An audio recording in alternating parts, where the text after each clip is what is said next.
Tämä meidän myyntikoulutus on älyttömän tehokas mun mielestä sen takia, että tämä ei ole mitään teoriaa. Tässä käydään läpi oikeita keissejä, mitä on oikeasti tehty viimeisen 10 vuoden aikana. Yli 80 projektia, siellä on aivan varmasti teidän alaltakin yrityksiä. Käydään läpi, mitä on tehty, mitä virheitä on tehty, missä on onnistuttu ja miten näihin lopputuloksiin on päädytty.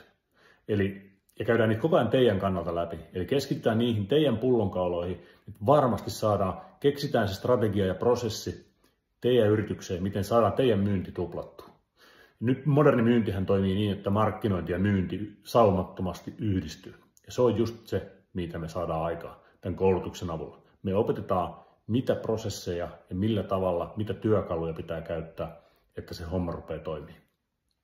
Ota yhteyttä, sparraillaan vähän, niin nähdään, mikä se voisi olla teille kaikkein sopivin koulutus. Kuinka paljon ihmisiä pitää kouluttaa, minkä tyyppistä koulutusta, onko se niin kuin enemmän nimenomaan myyntiin suuntautuvaa, siihen kun prospekti tai liidi on tullut jo sisään, vai onko se enemmänkin siihen, että se prospektointi pitää saada automatisoitua, mikä vaan onnistuu. Ottakaa yhteyttä, niin jutellaan vähän lisää.